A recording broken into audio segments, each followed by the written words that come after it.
chime rang early. Too early. Welcome to Vale Files. I am your host, Thorn. Comment your city below. I can't wait to see where you're listening from. Let's investigate. It was on one of those damp evenings when London seems to hang about one's shoulders like a clammy cloak that I found Holmes in a humour of abstraction. The fire burned low upon the grate in Baker Street, and the long, lean figure of my friend lay at length upon the settee, his hands clasped behind his head, and his eyes fixed upon that smoky patch upon the ceiling which, as I have observed elsewhere, he favoured when his mind was most active.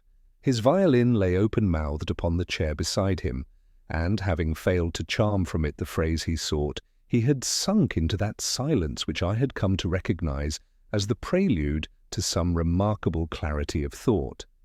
I had been reading an account of a petty burglary in Hammersmith when Mrs. Hudson ushered in a gentleman whose anxiety preceded him into the room like a draught of cold air. He was a spare man, no longer young, with cheeks deepened by worry, a moustache that could not decide whether to be military or clerical, and a hat which he held so carefully against his waistcoat as to suggest that its brim had only recently felt the damp. The left cuff of his black coat bore the faintest glimmer of white powder. The right glove was crushed and shiny at the fingertips. There was a bright scar on the knuckle of his forefinger, but I had no time to marshal my impressions before Holmes, without stirring from the sofa, spoke in his cool, even tone. "You have come from Bloomsbury, Mr. Sutcliffe, and from a house in which someone has recently died. You are not the physician, you are the family solicitor. Before calling upon us, you attempted to see Inspector Lestrade at the Yard, but were put off by a junior clerk, by no fault of your own, for the man is an oaf. Pray be seated." Our visitor started so violently that his hat slipped, and he clutched at it with both hands, as if it were the last bit of purchase upon which a drowning man might rely. "My name is Lionel Sutcliffe," he stammered. "I am indeed of the firm of Sutcliffe and Grey, Bedford Row, and—" "Mr. Holmes, how in heaven's name?" "The white powder upon your cuff is pumice from a document cleanly erased, a solicitor's habit. The grief in your hatband is very new, the dye not yet wholly dry. That is not your mourning, however, but adopted for the proprieties of a house you have visited.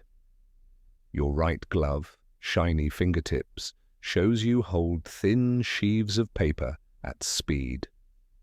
As for Lestrade, the smudge of red ink on your wrist, and the time, the Yard's daybook uses a penny bottle that bleeds atrociously at the cap. Come, let us not wring the water from every sponge. You are pressed, and the matter is the matter of a clock." Of a clock, sir?" He leaned forward, and for the first time there was something like hope in his eyes. "You have heard, then?" Holmes smiled, one of those fleeting, wintry expressions that never reached his eyes. "Not a syllable. But the small brass shaving upon your left lapel, no, do not brush it away now, tells me you have been in a room lately where a horological casing was opened. To the point, Mr. Sutcliffe." Our visitor struggled for speech, and then, mastering himself with a visible effort, began his tale. "I attended this afternoon at Ashcroft House, Mecklenburgh Square, the town residence of Sir Wyndham Ashcroft, baronet and manufacturer. You will have seen that gentleman's name often enough in the papers. Locomotives, armatures, government contracts. He has many enemies, but a still greater number of dependents. There was to have been a small musicale last night, with a supper at 11:30. The house was full, family, guests, a few city men. At 11 minutes to midnight, 11:49 by several watches, the long-case clock in the great hall rang the 12 strokes. 12 at 11:49, I repeated. "So every person present declares," said Sutcliffe. "I myself was not there. I arrived this morning, but I have taken statements. The butler, Cobb, the housekeeper, Mrs. Greeley, 2 footmen, and at least 5 guests. The chimes were clear, unmistakable, counted upon by two gentlemen who had made a trifle of betting whether the piece would conclude before the old clock struck 12, and yet his voice dropped. At a few minutes after midnight, Sir Wyndham was found in his study, quite dead, a knife in his breast, the door locked upon the inside, the key in his pocket, the window fastened, the hearth still warm, and the hall clock standing blameless at 5 minutes past the hour. Hum! Holmes threw one long arm across his face and stared up into the fogged ceiling. "You say the door was locked on the inside?" "It was, Mr. Holmes. They broke it open in their alarm. Cobb says he had taken a tray of coffee to the corridor just before midnight, as is the habit in that house after any entertainment. He heard the last of the 12 strokes hanging in the air, and I have it from a guest as well, Miss Elodie Ashcroft, the niece, that she remarked upon the oddity and made a little jest of it, for Sir Wyndham had a reputation for punctuality. At 12, precisely by the mantel clock in the study, which is wound separately each afternoon, there came no sound from within, though Sir Wyndham had said he must write 2 notes and would be done by the hour. At 3 minutes past, the maid, carrying brandy for a lady who had swooned at the music, a nervous creature, saw the light still under the door and begged Mr. Cobb to knock. There was no answer. They forced the door. The body lay at the desk, head fallen to the blotter, a little dark pool spreading. He could not have breathed more than a minute after the wound. Holmes lowered his arm. "And the window?"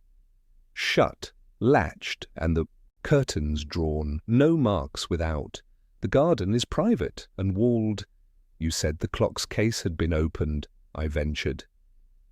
"Why should anyone tamper with the hall clock?" "Because, Doctor," Sutcliffe replied, turning to me, "if it struck early, it would amount to a sort of machine-made alibi." 3 of the guests, most notably Mr. Basil Cotterell, a financier, were observed in the hall with a group precisely at the moment the 12 strokes concluded. Mr. Cotterell has suffered much whispering, for he and Sir Wyndham had quarrelled over some bill accepted or not. But the early striking makes it impossible, on the face of it, for him to have been in the study at the fatal moment, unless the clock lied. Holmes sat up, steepling his fingers. "And the clock denies the calumny, I suppose?" "It appears so." "The casing bears a seal placed there a fortnight ago by Mr. Redmayne, the clockmaker, engaged by the family to correct a chronic losing of 2 minutes each week. The seal wax was unbroken this morning when Cobb fetched me. Mr. Redmayne declares that no one could have altered the train without breaking that seal. I am no mechanician, but I saw no obvious fraud." "Obvious fraud is seldom the species that prospers," Holmes murmured. "What of Sir Wyndham's relations?" "You mentioned a niece, Miss Elodie Ashcroft. There is also Lady Margaret Ashcroft, the widow of Sir Wyndham's younger brother, and a cousin, Mr. Patrick Vale.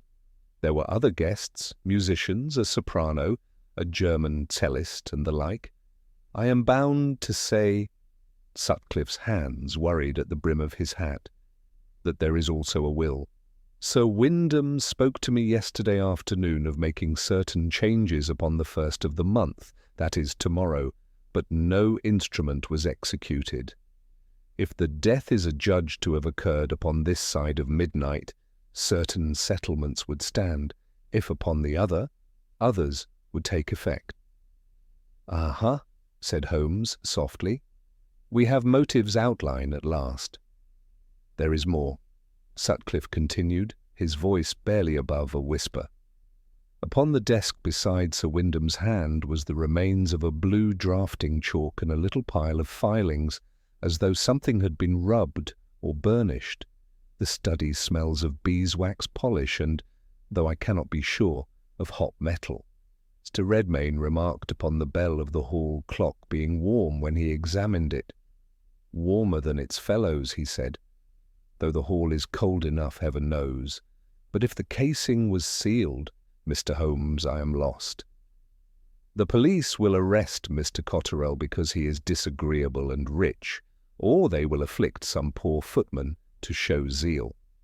I cannot bear that injustice. Holmes had taken the violin lightly in his long hands, and now drew from it one thin, tuning whisper of sound, more breath than note. He set it down again and rose in a single, liquid movement. "Watson, your coat." "Mr. Sutcliffe, a moment to put on your composure would not go amiss. We shall call at Ashcroft House while the fog still favours us. The truth of a clock is a delicate thing. It has its own habits and its enemies. A man may fool the ears of a room, but he seldom fools brass and steel without leaving his apology upon them. Tell me only this: who last wound the hall clock?" "The butler, Cobb, each evening at 10. It is his pride never to fail it. Pride is a better witness than fear," said Holmes.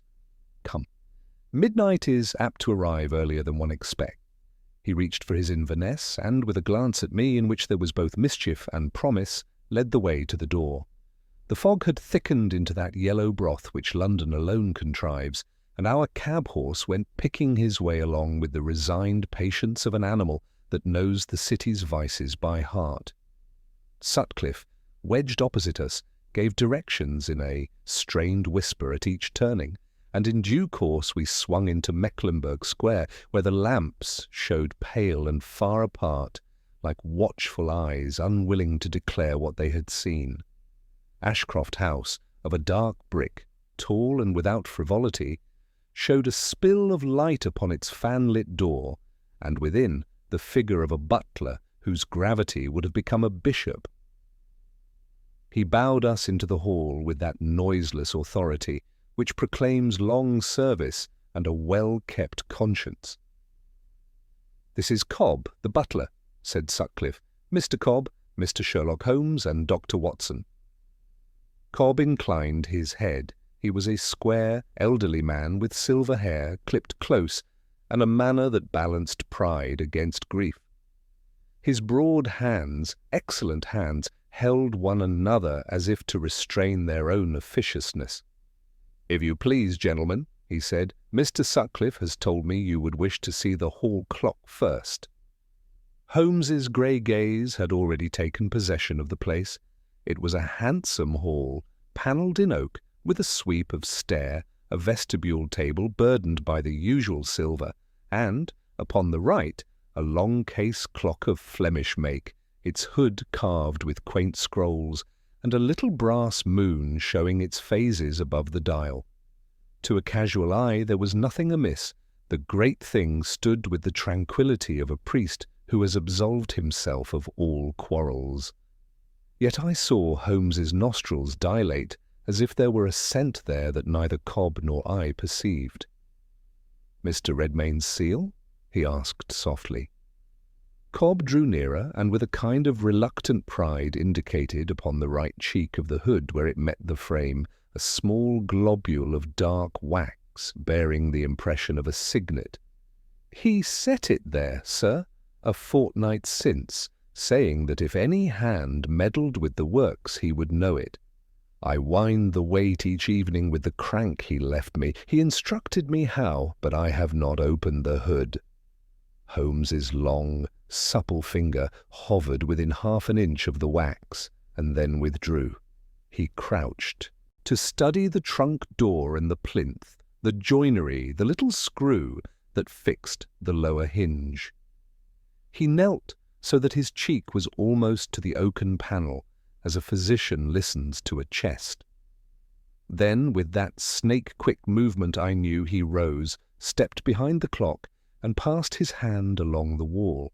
When he returned, his eyes had taken on that dry light, which means that a trifle has consented to be eloquent.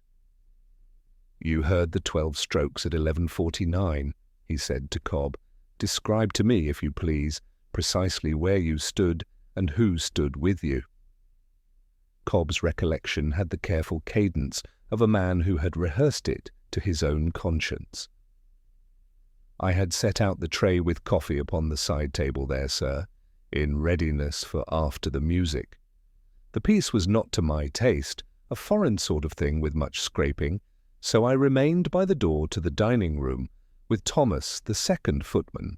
Miss Elodie, she is spirited, came down the stair laughing with Mrs. Vale, and Mr. Cotterell was in the hall with Mr. Patrick Vale, his arm across the newel, making a remark about the hour. When the first stroke sounded, Mr. Cotterell said, "There's a guinea says the old fellow's teeth rattle before midnight," and they fell to counting. We all counted. There was no mistake. 12 it was, as clear as the Abbey clock on Sundays, and done with 3 minutes to spare by the dining-room clock. "Which clock is regulated by which?" Holmes interposed. "Do you set the dining-room by the hall, or the hall by the dining-room?" "The dining-room by the hall, sir, nightly at 10. Sir Wyndham liked his house to agree with itself." "Just so," said Holmes. He contemplated the brass bell visible beneath the hood's fretwork, one of a tier of bells, each graduated in size for the Westminster sequence. He did not touch it. He never touches until his mind is ready for his fingers to speak. "You say you wined at 10, Mr. Cobb. Pray, what of last night?" "I did wind at 10, sir, as always." "Sir Wyndham looked to it." The man's voice wavered and steadied. "Oh, he would never have the hall clock go to bed hungry." Holmes's lips flickered. An admirable sentiment. "And at what hour did Sir Wyndham leave his guests for the study?" "A 11:45 by the hall," said Cobb. "He said he must write 2 notes." It was his custom sometimes to write at that hour, when the house was quiet, and at midnight there was no sound from within. "No sound, sir. Only the light under the door, and, if I may say so, the room had a smell later that it does not commonly carry." "Later?" Holmes repeated. "Describe the smell." "Like a smithy in small," Cobb said after a pause, "and beeswax as if newly rubbed." Holmes's glance slid to me. I recalled Sutcliffe's mention, and I saw that he had stored the butler's words in a place apart. He made no comment, but requested to be taken to the study. Cobb led the way along a short passage off the hall. The door at its end had been mended rudely where the panel had given to violence. The lock, a solid instrument of English make, still bore the bruise of an iron bar. Within, the study declared a master of ordered industry. There were a great desk with pigeonholes, a safe set into the wall behind a curtain, a shelf of blue and brown-backed technical volumes, and in one corner the remains of a small fire that had been stirred recently. The air did indeed retain a faint breath of heated metal beneath the household scents. The mantel clock, of French design, showed 8 minutes past 12, unmoved since someone had stayed its pendulum. Holmes stood very still, the line of his back as straight as a rapier's. Then the blade began to move. He went to the hearth and, with my penknife and the tip of a letter opener, separated a small clot of fused wax from a bit of soot. He held it to the light disdainfully and slipped it into his pocket-book. From the ash he also chose a hair-thin blackened thread, no longer than a fingernail, and secured that likewise. Upon the desk lay the blue chalk of which Sutcliffe had spoken. Beside it, a dusting of brass that glittered in the lamplight more like meal than filings. A heavy steel breastplate letter-weight, an engine section, I think, had a minute smear upon one edge. He did not pick it up. He peered at the keyhole, then took a small lens and observed the plate about it, the sill of the window, the inside of the catch, the baseboard beneath the desk, the carpet pile where the casters of the chair had pressed their signatures. "The key was in Sir Wyndham's pocket when you found him?" he asked at last. "It was, sir," Cobb returned. "I saw Mr. Sutcliffe take it."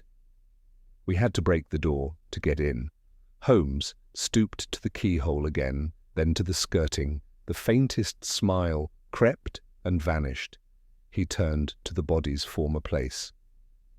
I confess that the sight of the dark stain upon the blotter made my stomach contract, but Holmes's face at such moments is all method and no flesh. He indicated the blotter with a delicate finger. "Doctor, if you please," he murmured. I bent. The mark showed a sharp-edged pool splayed to one side, as if the weight of the head had pressed it outward. There were no arterial jets, which argued a deep and singular thrust rather than slashing violence. The wound had been delivered while the victim sat, I judged, with the force downward and slightly to the left. That is a knife used from behind the right shoulder, or a man facing and leaning across from the left. I made my report briefly. Holmes listened without interruption. "Just so," he said. "Mr. Cobb, who, besides yourself, first entered?" "Mr. Cotterell and Mr. Vale forced the door with me, sir. Miss Elodie was near at hand and cried out. Mrs. Vale sent for the police. I fetched Mr. Sutcliffe from his house at once." Holmes's eyes rested a half-second upon the brass dust. "And the guests? Are they still in the house?" "Many of them are, sir. The ladies, Lady Margaret and Miss Elodie, are above. Mr. Cotterell remains at the Hotel Metropole under the constable's leave. He is expected back forthwith. The cellist, Herr Weber, has been requested to stay. The soprano, Madame Bianchi, took ill in her hotel and sends word." "Ah," said Holmes, with that faintest drawing out of a syllable that is with him the equivalent of a register of names. "We shall see the ladies." Miss Elodie Ashcroft received us in a small morning-room that had about it an air of youth and some defiance. She was one of those English girls whose vitality defies the fashions of the hour. Her eyes were too candid for prettiness, and therefore more beautiful. She had not slept. She rose without ceremony when we entered. "Mr. Sutcliffe has told me of you, Mr. Holmes," she said. "If you are here to tell them not to clap irons upon Mr. Cotterell merely because he blusters at servants, I am grateful to you in advance." Holmes bowed. "My purpose is always to clap the irons upon truth first, Miss Ashcroft.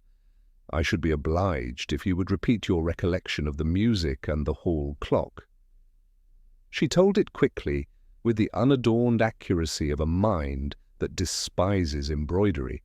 The quartet had finished with a passage of quick notes on the cello. She had been descending the stair. Mr. Cotterell had wagered his guinea. The strokes had sounded. She had laughed and made some remark about their old Flemish tyrant being eager for his bed. Sir Wyndham, she said, had smiled at her and excused himself a few minutes later to write 2 notes for the Morning Post. "To whom were the notes addressed?" Holmes asked. "One, I know, was to Mr. Redmayne," she replied, surprising us. My uncle had written to ask him about a peculiar fault in the hall clock's chime since Tuesday. There was some small jar in the 4th note that offended him. He said so yesterday at luncheon. The other—" She hesitated. "The other he did not name." "Did your uncle carry a knife habitually?" "Certainly not. He had a paper knife in the study, if that is what you mean, but it was dull and wide, the thing that killed him." Her voice failed her, and she turned away a moment. No, he would not have had such a weapon. Holmes's head inclined. "You are a musician, Miss Ashcroft." "I play the pianoforte tolerably." "Then you will understand me when I ask if the 12 strokes you heard had their proper intervals." "Intervals? Was the spacing of the blows even?" "You counted them. Did they fall like a trained soldier's paces, or did the bell betray the arm that summoned it?" She stared, then shook her head. "I cannot tell you," she admitted, with honest vexation. "It seemed to me—" She searched herself and surrendered. "No, Mr. Holmes, we were laughing. We only counted just so," said Holmes again. He asked 2 or 3 questions more. What wrap Madame Bianchi wore, a white shawl, Spanish, a gift. Whether Herr Weber's fingers bore rosin, they did. Whether Mr. Cotterell had handled the hall clock, he had not. He had a superstition against old things, and then he dismissed us with a courtly gravity that soothed Miss Elodie's pride without promising her comfort. In the corridor he drew me aside. "You observed the key-plate," he murmured. "Prussian blue about the escutcheon and a trace upon the inside rim. Our dead man or another has taken an impression. Couple that, my dear fellow, with the fused wax in the grate, with the ash of a fine thread, and with a bell that has been warm to the touch when it should have been cold as a miser's heart. We are dealing with a man who is not content to lean upon chance. You think the early striking was manufactured. I think the house was made to hear what it wished to hear," said he, "and at the hour that suited another's convenience. But we must not anticipate. His glance went past me. Ah, Inspector Lestrade, Providence, wearing a hat with a broken brim. Lestrade, sharp as a terrier, and very nearly as suspicious of his friends as of his enemies, came toward us with a brisk step, and the air of a man who sees his way to a simple solution. He gave Holmes a curt nod which disguised respect by means of official stiffness, and then fell to the recital of Mr. Basil Cotterell's quarrels and capacities, of Mr. Cotterell's habit of carrying a slender knife for the opening of letters, and of Mr. Cotterell's loud voice at all times, and particularly when he had been drinking. Holmes heard him out with that patient blankness which I have privately admired as the most exasperating mask in England. "Excellent, Lestrade," said he at the end. "Pray continue to keep Mr. Cotterell within your reach. I should like, when he returns, to ask him a question about a guinea and the pace of a clock. Meanwhile, you will allow me 10 minutes more with your door and your bell." "Bell?" said Lestrade. Holmes's eyes glinted. "Every murder rings something, my dear fellow." It is our business to find what, and for whom. Holmes returned to the hall with Lestrade trailing him, and I followed close, unwilling to lose a word of what passed. The great long-case clock loomed in its oaken dignity, its pendulum swinging with a serenity that seemed to mock the agitations of those who studied it. Holmes stood with his head slightly tilted, listening as though the air itself were whispering confidences to him. He removed his watch from his pocket, wound it with a deliberate turn, and then held it beside the dial. "By your leave, gentlemen," he said. And with a smooth gesture he touched the minute hand forward until the hour approached. The chime sequence began, its silver notes spilling out across the wood-panelled walls. We counted each beat. When the full 12 had sounded, Holmes's mouth curved. "Lestrade, do you mark the tone? No false note, no slack interval. The mechanism is in excellent order. Then what of it, Mr. Holmes?" Lestrade retorted, though his eyes betrayed unease. "The witnesses all swear it struck 12 when it was still short of the hour." "Either they lied, or they were mistaken, and in either case it doesn't change that Cotterell had quarrelled with Sir Wyndham and carried a knife. Patience, my dear Inspector. The point is not whether the bell can strike correctly, but whether it can be made to strike at a time of another man's choosing." Holmes bent so close to the case that his sharp profile all but merged with the brass fittings. He sniffed lightly at the seam where the hood met the body. Wax. And something else. A faint tang of oil. Someone has been too industrious by Half-Cobb, who had hovered with the rigid indignation of a man whose household pride was under siege, now looked aghast. "But the seal, sir." "You saw it was whole." "Whole, yes, but not inviolate," Holmes murmured. "A clever hand could ease the hood a fraction, enough to insert a slender instrument to the hammer without marring the wax more than the eye would detect. The question is, why should the bell itself have been warm? A bell does not heat of its own accord. I confess I felt a chill, though the house was already damp with the night fog." "You suspect a flame, Holmes?" "There's something akin to it." A thread, perhaps, or a sliver of matchcord passed beneath and kindled at the proper moment, so that the hammer, jerked by a sudden heat or contraction, should fall upon the bell in advance. The chalk and brass upon the desk, Watson, they point to a workman's preparation, an experiment of timing. Sutcliffe clasped his thin hands together. Then the witnesses were deceived, made to hear midnight 11 minutes too soon. But for what end?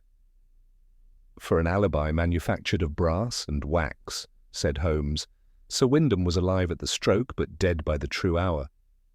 To prove the death had come before midnight would alter the fate of his estate, as you yourself have confessed. Lestrade shifted restlessly. That's all very well in theory, Mr. Holmes, but it doesn't put a knife in a man's chest. Cotterell quarrelled. Cotterell carried the weapon, and Cotterell stood nearest the study when the hall rang out. I'll not ignore the obvious for the sake of clockwork fairy tales. Holmes smiled faintly. And I, Inspector, will not embrace the obvious when it stinks of design. Let us interview Mr. Cotterell himself. Almost on cue, the front door resounded with a knock that rattled the glass. Cobb admitted the financier, a tall man of 50 with restless eyes and a florid complexion. His coat collar was turned up against the mist, and his expression was one of irritation, poorly masked, as bravado. I am half a prisoner in my own city, he burst out the moment he crossed the threshold. Dragged back from my hotel at all hours because a clock misbehaves. Lestrade, I trust you will put an end to this farce. You will answer our questions, sir, Lestrade said stiffly. Holmes regarded the man as one might a specimen pinned upon velvet. You placed a wager last night upon the clock striking, did you not? Cotterell gave a short laugh. A jest, nothing more. The old contraption always made a to-do of the hour. You counted the strokes with others present? I did, indeed. 12, as clear as any. Holmes's gaze sharpened. And were the intervals even? Did they fall like the steps of a soldier? Cotterell's eyes narrowed. By heaven, sir, you sound like Wyndham himself. He could never abide that clock being a minute astray. I confess I did not mark the intervals. I only wished to win my guinea, and I did. Holmes leaned closer, his voice a murmur meant for Cotterell's ears alone. And tell me, Mr. Cotterell, when you forced the study door, did you notice the warmth upon the bell of the hall clock? The financier started violently, a tremor running through his broad shoulders. What are you implying? That you know more of machinery than you pretend, Holmes said smoothly. A man who wagers upon the regularity of bells, who invests in engines, who quarrels over contracts, such a man would not be ignorant of a device to shift time to his advantage. Cotterell flushed and drew himself up.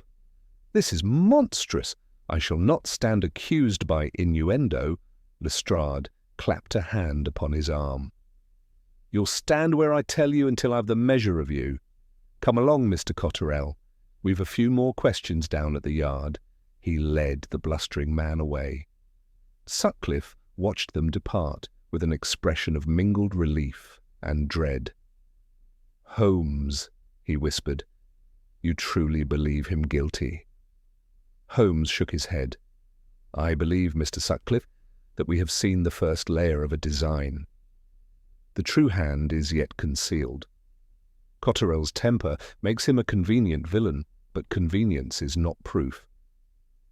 Let us hold our judgment until we have spoken with Mr. Redmayne, the clockmaker.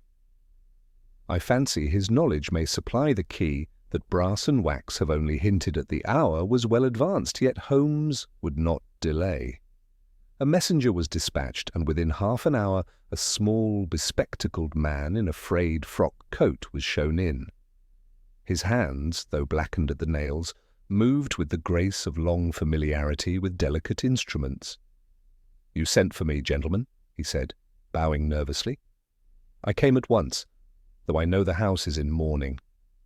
Holmes gestured to the long case. Mr. Redmayne, You last sealed this hood a fortnight past. Did you then observe any defect that could cause the chimes to anticipate their hour? None, sir. The trainer was sound. The seal was but to assure Sir Wyndham that no careless hand tampered with it. Holmes nodded. And tell me, would it be possible, with a thread or a heated wire, to force the hammer to strike without disturbing the seal? Redmayne's eyes widened behind his spectacles. It would, though it is devilish clever of you to suggest it.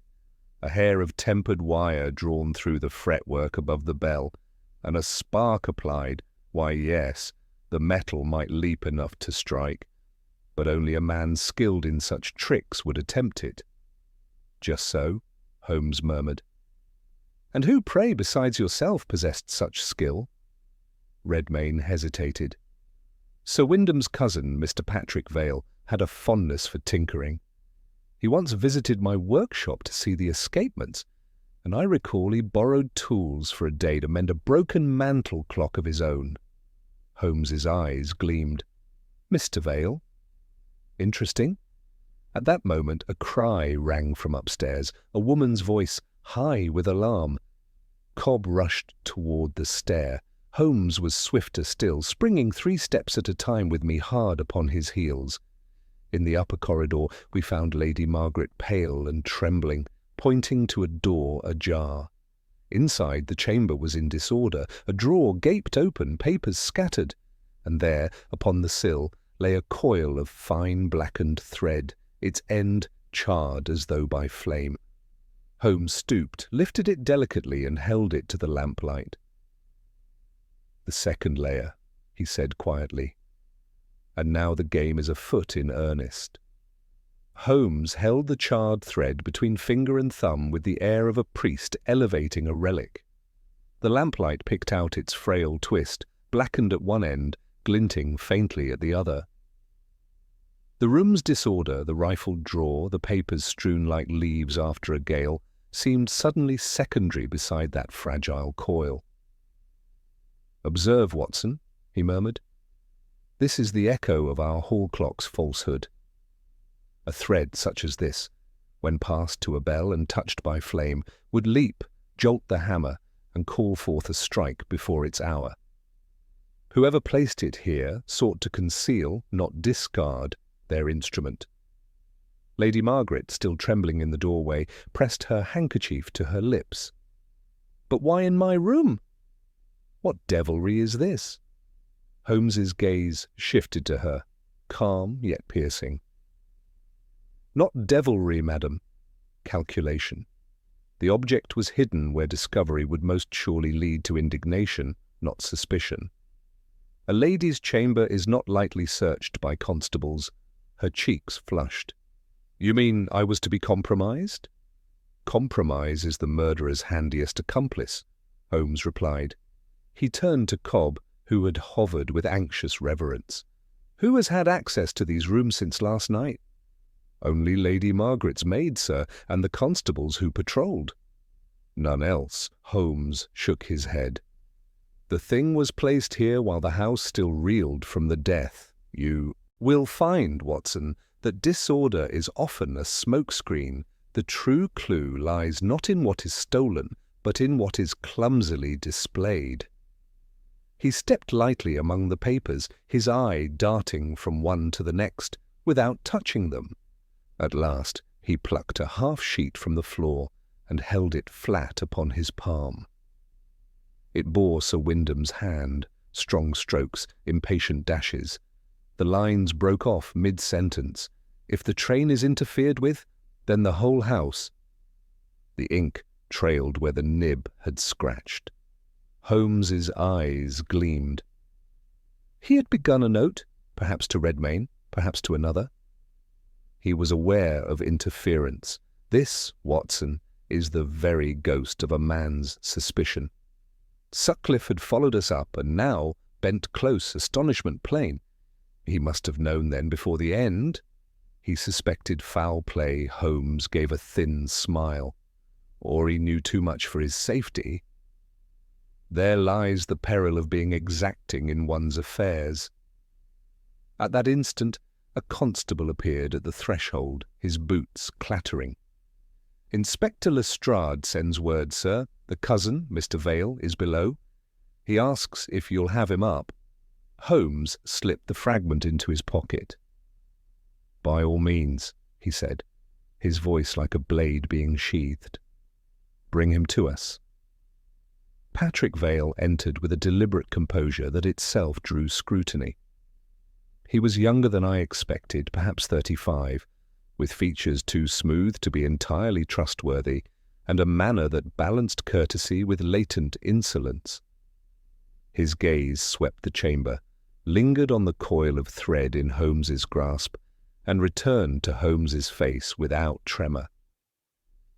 "I see you've found someone's string," he said with a laugh too brittle to convince. "Shall I fetch a candle and prove it was meant for mending a hem?" Holmes regarded him coolly. "The humour, Mr. Vale, is a shade forced. This is not string but tempered thread, such as is used in a craftsman's experiment. You, I think, have a taste for tinkering." Vale's lips twitched. "I dabble, yes, a harmless pursuit.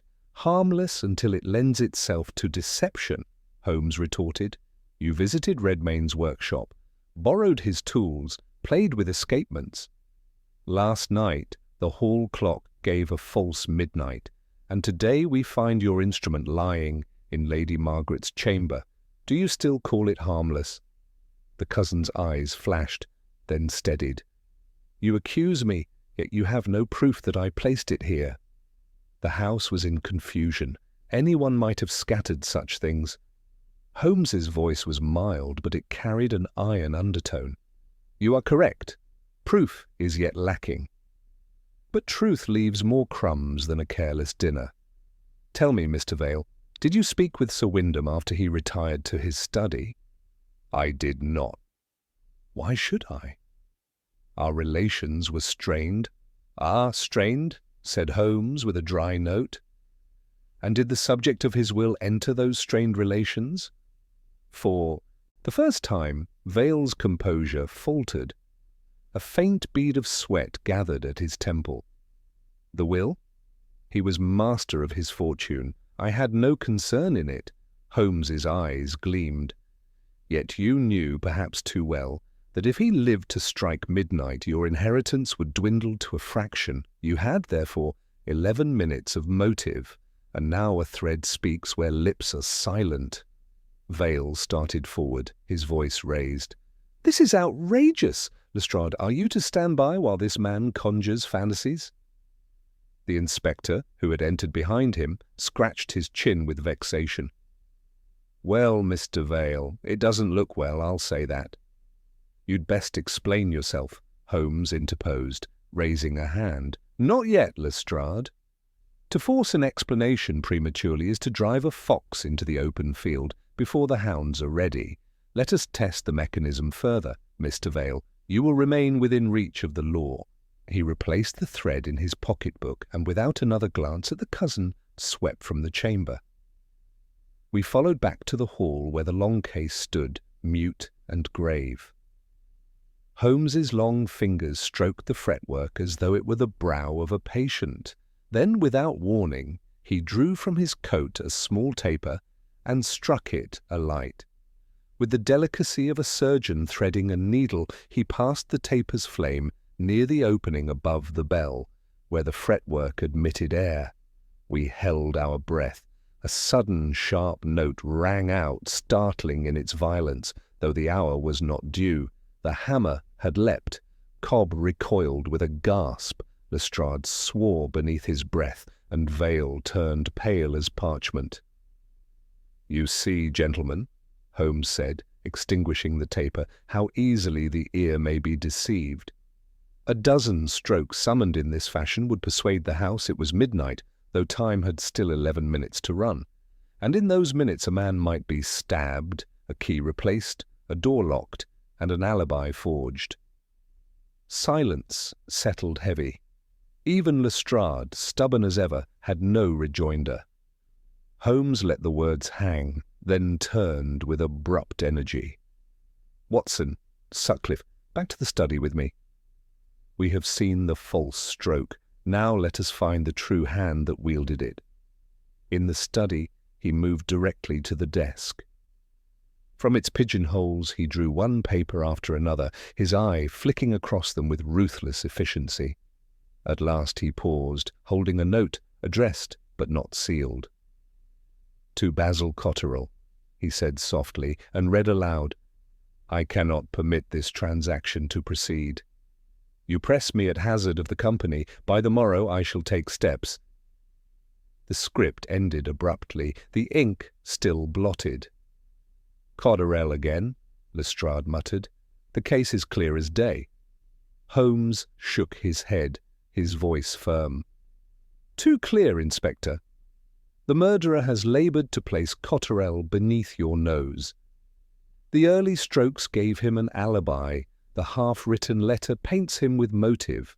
The weapon was one he habitually carried, all arranged with a precision that reeks of artifice.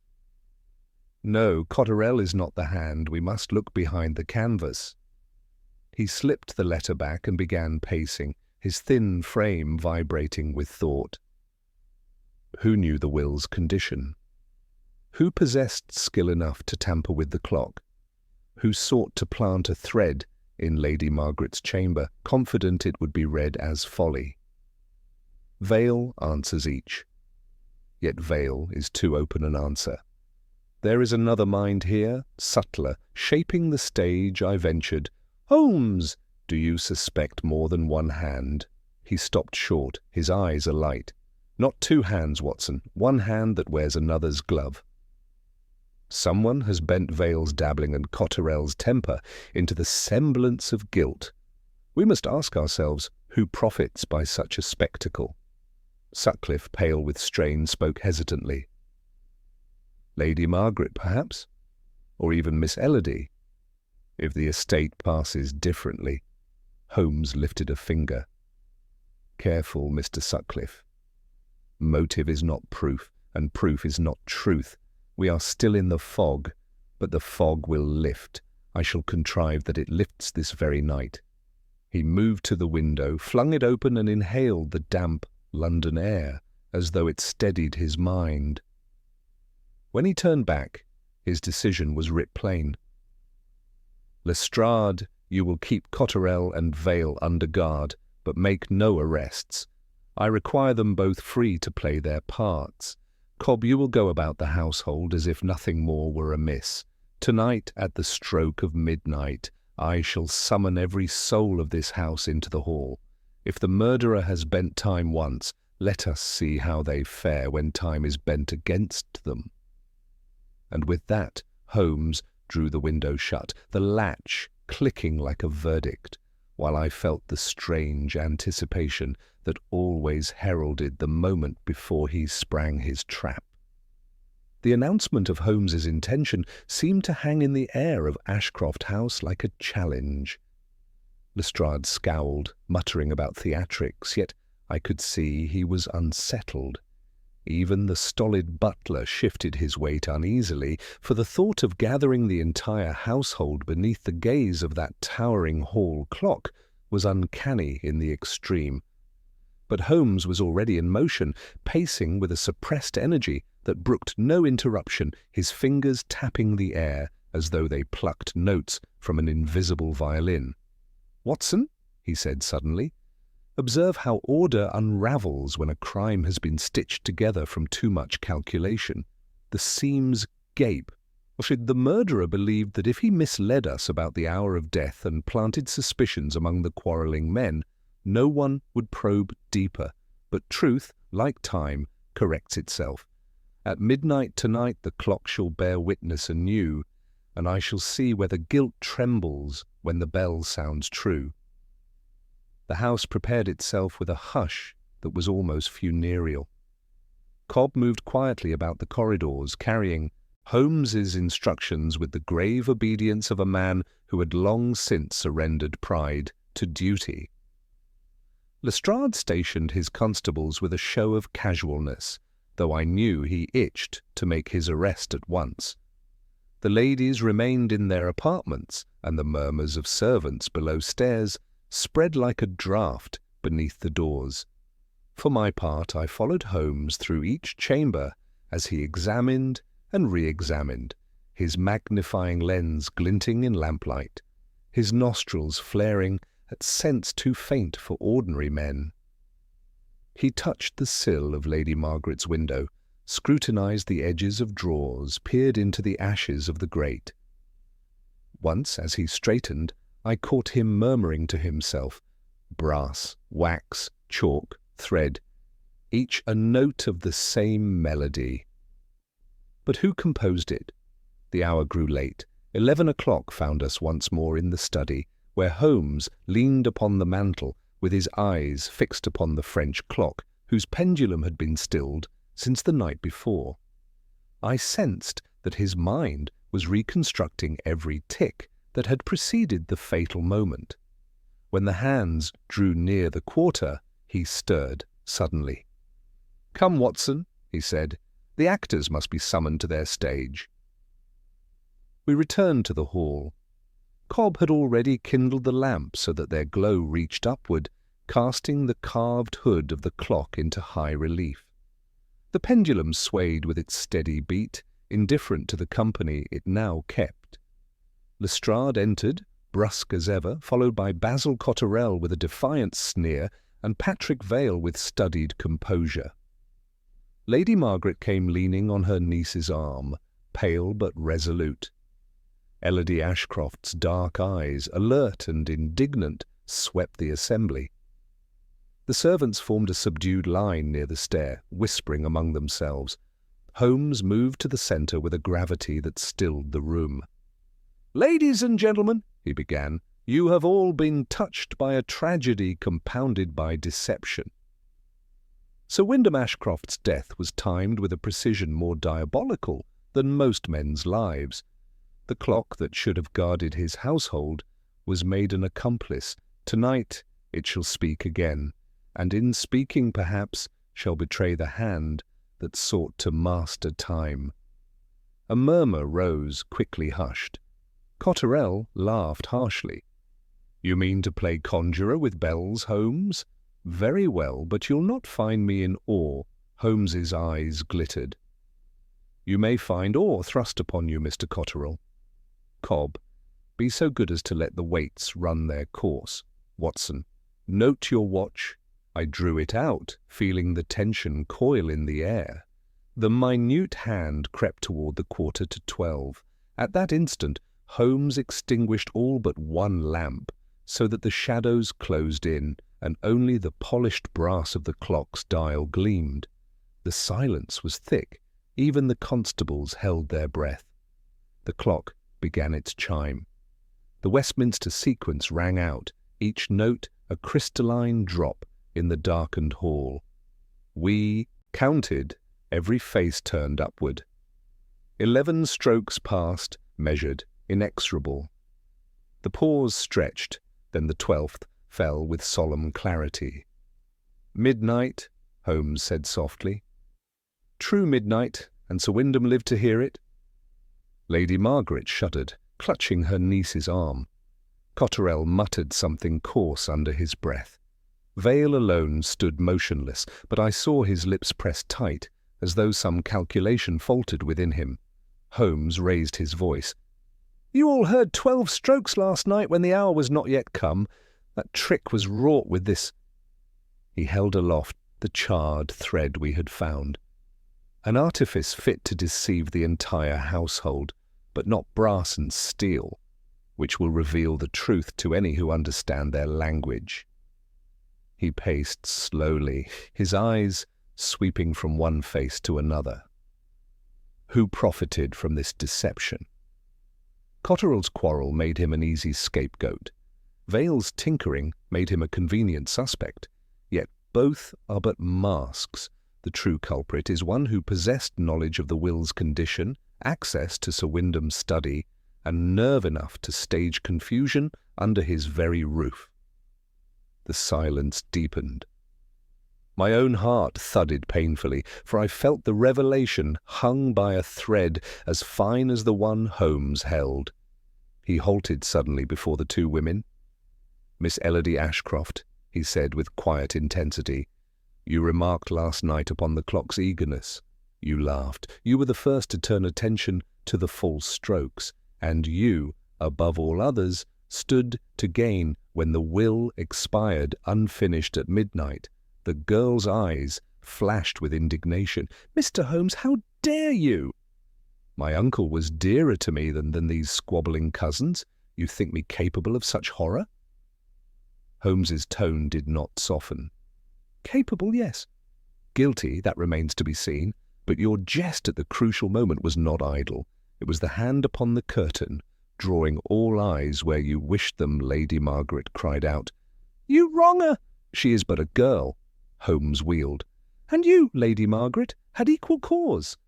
For if the death was reckoned before midnight, you inherited the lion's share. If after, your portion diminished. You had both motive and opportunity. Yet no woman here handled chalk and brass. No, the thread belonged to one who understood mechanics, who had patience to test and file until deception rang true. That points to Mr. Vale." All eyes turned upon the cousin. He gave a tight smile, though the colour drained from his cheeks. "So, you circle back to me, Mr. Holmes?" "Convenient indeed. I have no more to say." Holmes studied him a moment longer, then turned to Lestrade. "Inspector, you see how each has been drawn into the snare. But the murderer erred in one fatal detail. Sir Wyndham knew."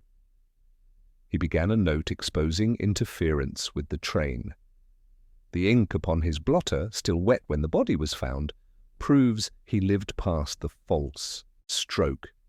Only one who feared that revelation would risk planting evidence in Lady Margaret's room to confuse us further. That, gentlemen, is the measure of our adversary." Lestrade's brows knitted. "Then which is it, Holmes? Vale? Cotterell? The ladies?" "You've near accused them all." Holmes's lips curved in that enigmatic half-smile I knew so well. "The truth, Inspector, is poised to declare itself. I have but one more test, and the guilty hand will tremble. Tonight's true midnight has shown us what was false. Tomorrow, when the household wakes, we shall force the murderer to face the hour he thought to command.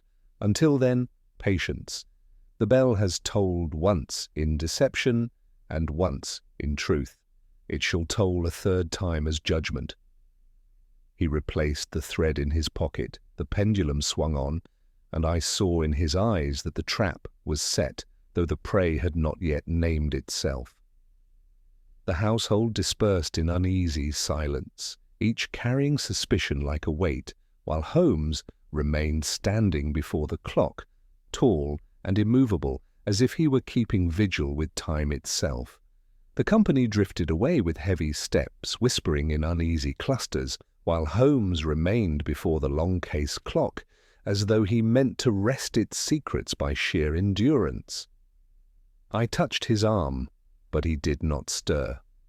Only when the last rustle of skirts had faded and Lestrade's men had withdrawn to their stations did he move, slowly, like a man uncoiling from thought. "Watson," he said, "the air of this house is thick with artifice." Every word spoken tonight was a note in a score too carefully arranged. The murderer believes himself still unseen. Let us see if he can play a false note when the theme repeats. We withdrew once more to the study, where the lamp threw its glow upon the desk, still littered with Sir Wyndham's unfinished letters. Holmes seated himself, long fingers pressed to his temples, and for many minutes he did not speak. I occupied myself by reviewing the facts as I had gathered them, but there some remained a tangle. The false striking, the fragment of thread, the half-written letters. Each was clear in itself, yet their harmony eluded me. At last Holmes stirred. "You see, Watson, why I cannot yet name our culprit. To do so would be to accuse upon symmetry alone, and symmetry is the favourite mask of deceit.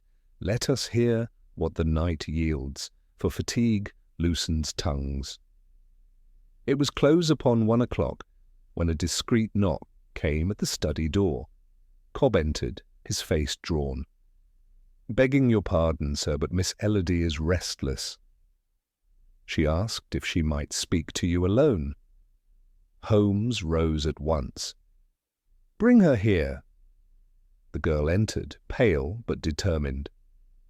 Her dark hair was disordered, as though she had tossed upon her pillow rather than slept.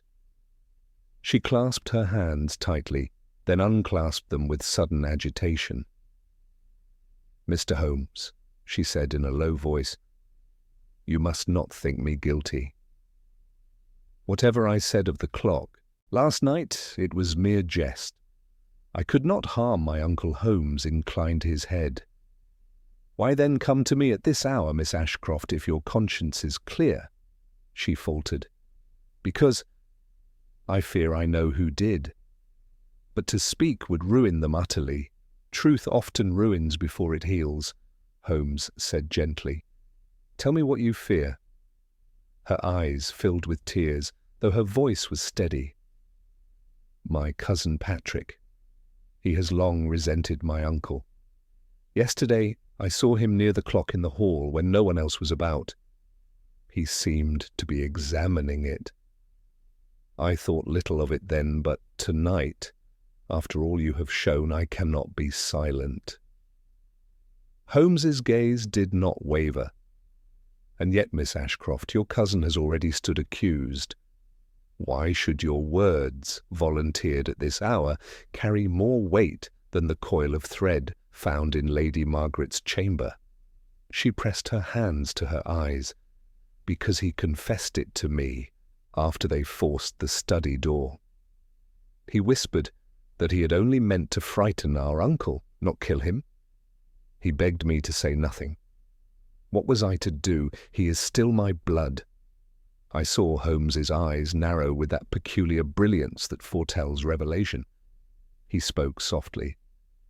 "Miss Ashcroft, truth is a delicate guest. Sometimes it enters by the front door, sometimes by the servant's stair, but it never remains long hidden. I thank you for your candour."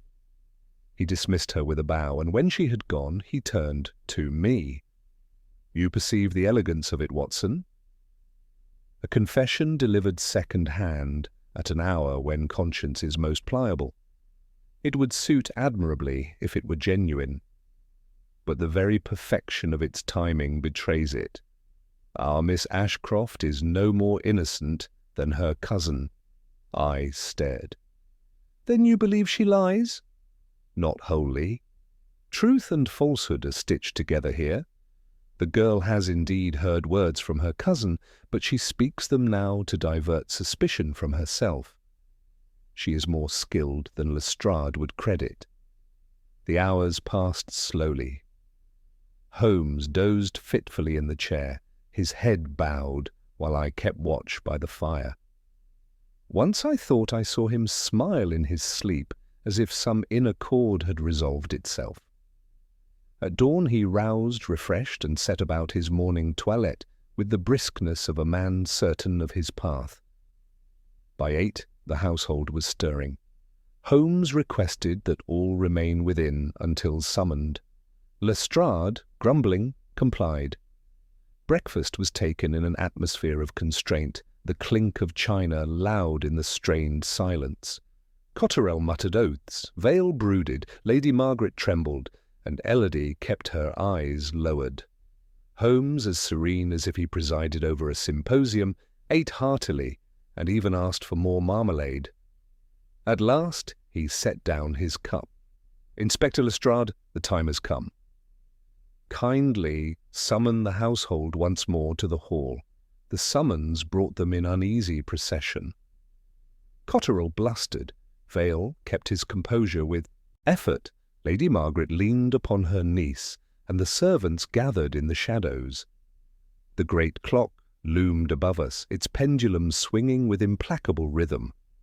Holmes took his stand before it. "Ladies and gentlemen," he began, "last night you heard this clock speak truly for the first time since Sir Wyndham's death. Its voice revealed the deception that cloaked his final hour. This morning it shall reveal the deceiver." A ripple passed through the company. Lestrade shifted impatiently. "Well then, Holmes, who is it?" Holmes raised a hand. "Patience. Time itself is our witness. Watson, your watch, if you please." I handed it to him. He compared it with the clock's dial, then addressed the assembly. When Sir Wyndham sat down to write his notes, he was alive past the full stroke. He began to set down words of warning. If the train is interfered with, but was interrupted, the ink shows it was within minutes of true midnight. At that instant, someone entered the study, knife in hand. He paused, and the silence deepened. Now consider, who alone had reason to ensure the death occurred before the hour? Who alone urged us to believe the false midnight? Who alone jested aloud when the chimes rang? All eyes turned to Elodie. She stood very still, her face white. Holmes's voice grew sharper. "Miss Ashcroft, you alone both profited by and drew attention to the false stroke. You alone stood close enough to plant suspicion upon your cousin, using his dabbling with clocks as a ready snare. You placed the charred thread in Lady Margaret's chamber, certain that shame would shield it from discovery. And when doubt threatened you, you came by night to offer your cousin's whispered words as a confession. Each act, ingenious in itself, betrays the mind behind them. Elodie's lips parted, but no sound emerged. Lady Margaret gave a strangled cry. Vale muttered something incoherent. Holmes extended his hand. The chalk, the filings, the false stroke, the planted evidence, all threads of one web. Miss Elodie Ashcroft, you are the murderer of your uncle. The hall erupted in gasps and exclamations. Cotterell gave a bark of bitter laughter. Lestrade stepped forward with grim satisfaction. Elodie at last found her voice. "You have no proof. Words, only words." Holmes's eyes burned. "Proof lies in your uncle's unfinished note. The paper shows faint marks of your rings where you leaned to snatch it from his hand. Proof lies in the fragment of wax fused with soot, carrying the faint perfume you wear. Proof lies in the thread itself, cut with scissors finer than any craftsman's tool. Scissors from your workbox upstairs. Shall I summon Cobb to fetch them?" The girl's composure shattered. She gave a wild cry and covered her face. Lady Margaret clutched at her, but she pushed her away, sobbing. "I had no choice. He meant to alter the will again to ruin us all. He gave everything to strangers, to—" "Charities! We should have been beggars! I meant only to frighten him, to stop him writing, but he resisted. He saw. I struck without thinking." Her confession poured forth in broken sentences. The dam burst at last. Lestrade stepped forward briskly and placed his hand upon her arm. Holmes's face was grave, almost sorrowful. "Your uncle was a hard man, perhaps, but the law is harder still. You sought to command time, Miss Ashcroft, but time has commanded you." She was led away, still sobbing. The household dispersed in shock, whispers flying. Lady Margaret wept quietly. Cotterell swore under his breath. Vale stood stunned, and Cobb bowed his head as though the dignity of the house itself had suffered mortal wound. Holmes remained a moment longer before the long case clock, his profile etched against the dial. At last he turned to me. "You see, Watson, how men may bend machines, but truth will bend them back. A clock may lie for a moment, but the hour always comes." And with that, he drew his cloak about him and walked into the pale morning light of Mecklenburg Square, leaving behind the echo of a bell that had tolled thrice, once in falsehood, once in truth, and once in judgment. We quitted Mecklenburgh Square in a hush that seemed to cling to our very clothes. I have seen men led away before, and shall, I hope, never become inured to the sight. Elodie Ashcroft's last broken words, half defence, half confession, still trembled in the air of the cab as we rattled back to Baker Street. Holmes, sunk in his corner, had drawn his collar high, and his eyes were lost to me under the peak of his cap. But I could feel the vigour of his thought as one feels heat through a closed door. When at length we came to our rooms, he cast off his coat, lit the gas to its keenest, and set out upon the table those trifles which to him are paragraphs in a criminal's autobiography: the hair-fine blackened thread, the crumb of fused wax from the study grate, the smear he had taken upon a morsel of blotting paper from the steel letter-weight, and the fragment of Sir Wyndham's note. "You recall, Watson," said he, "the Prussian blue upon the key-plate. A man does not carry Prussian blue on his fingers by accident, unless he be a house painter or a forger. Here it was used to take an impression, and the fused wax tells us of the mould. The brass dust, a key blank filed to the fit, the smear on the weight. A vice improvised for that filing. The beeswax odour, the mould cooled too hastily, and kissed the polish on its way to the hearth. Put these with the thread and the warm bell, and the picture becomes uncomfortably clear, even for a girl." "You will say, then," I returned, "that she made herself a duplicate of the study key." "Precisely. She set her little foundry in motion while the company chattered over music. She had but to slip in earlier, under some errand to her uncle, lift the true key from its accustomed hook long enough to take the impression and return it before the eye of order noticed. Last night she carried both. When the deed was done, she replaced the original in the dead man's pocket, that touch of theatrical rectitude, and left the room. Her duplicate locked the door behind her, hence the inside key and a locked chamber.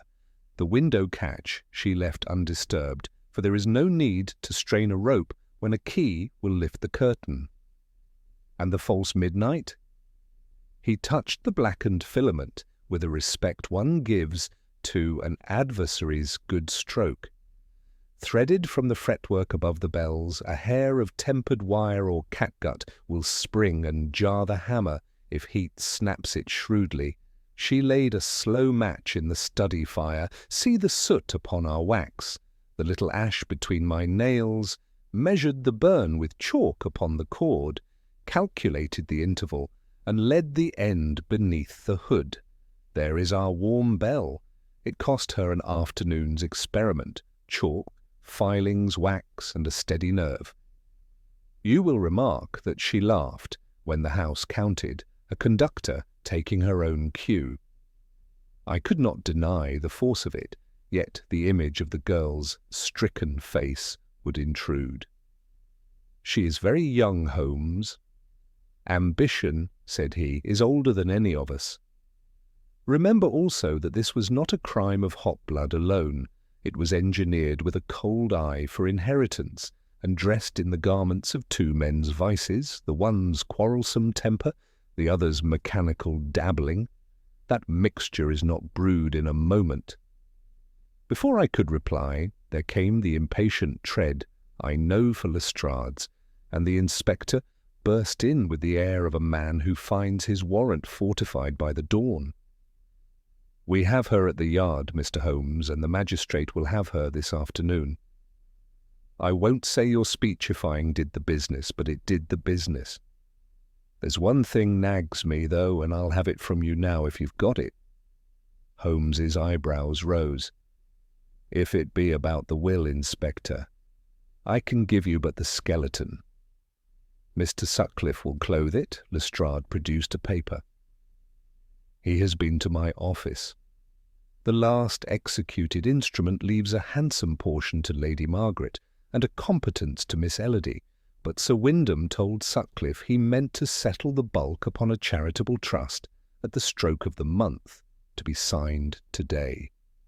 If his death could be made to seem to fall before midnight, the existing will should govern for another term. That gels with your talk of time. He scratched his jaw. But I'll be hanged if I see why the girl would wish it to be before or after. Either way, she has something. Holmes smiled without mirth. A competence is cold comfort to a lady who has been allowed to taste command. The trust would have stripped her of the reins. She preferred the old team to the new harness. The trick of the false bells was not to fix the hour in law, that we shall prove by ink and physiology, but to fix it in men's heads so that the house would swear for her. He turned the fragment of Sir Wyndham's note with his finger. Observe, Lestrade, the drop of ink that has cast its little comet's tail. It dries thus only when a pen is snatched from a word. The blotter's pool shows no crusting from air. The man died within a minute of making it. I shall tell the coroner that if he cares for time as a physician must, true midnight, not the sham, is our death. Lestrade grunted, half satisfied, half vexed. You'll make a lawyer yet. Another point. Redmayne swears the seal was whole. If the hood wasn't opened, how in blazes did she get the wire to the hammer? Through the fret, Inspector, the little lacework above the bells meant to let out sound and let in cunning. She threaded by candle and recovered the end with a crochet hook. I found the faintest scratch where brass kissed wood. She never touched the seal. Well, said Lestrade with the gloom of a man deprived of an arresting flourish, have it your way. It reads clean as you tell it. I'll trouble you for a memorandum to put with my report. He left us to our breakfast. Holmes ate sparingly and smoked not at all. When at last he knocked the ash from his pipe, it was with the air of a man who has laid a case in its coffin. There is one piece yet on the board, Watson. We owe Mr. Redmayne a civility, and I would verify a trifle of timing. Fetch your coat. The clockmaker's shop in a by-street behind Holborn smelt of oil, metal, and that curious peace which attends places where seconds are tamed. Redmayne received us with a gravity that had acquired since yesterday a shade of pride at having been accessory, however innocently, to a case that would fill columns. Holmes asked for a coil of tempered wire, a yard of slow match, and the use of a small bell. In 10 minutes he had rigged upon Redmayne's workbench a brazen puppet of our villainy. The wire drawn over the lip of the bell, the cord measured with daubs of blue, the match trimmed to a hair. You see, he said, tasting the seconds, our lady had from 11:40 to midnight to contrive the audience. She sets her match here.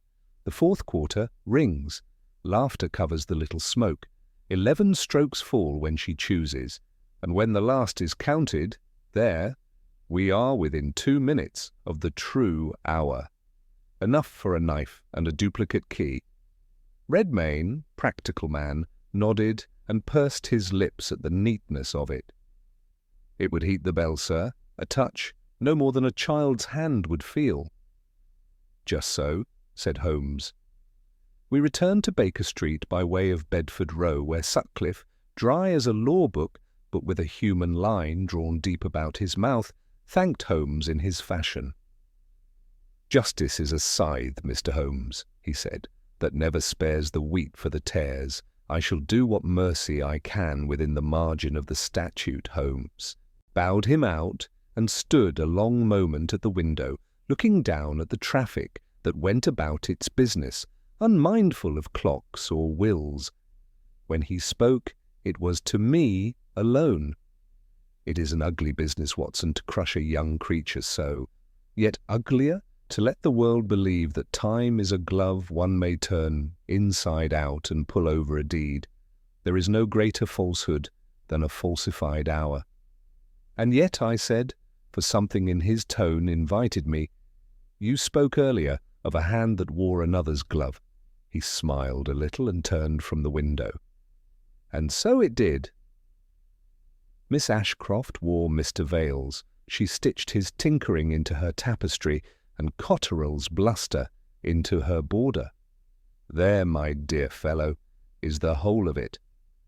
We shall, for Lestrade's decorum, demonstrate to the coroner what we have rehearsed with Redmayne, and then the bell may sleep. But the bell did not sleep for me. Its three voices, falsehood, truth, and judgment, followed me into the evening. And when at last I dozed in my chair, the pendulum's beat seemed to keep time with Holmes's long, measured tread as he ranged our sitting room, still, I think, keeping vigil with time.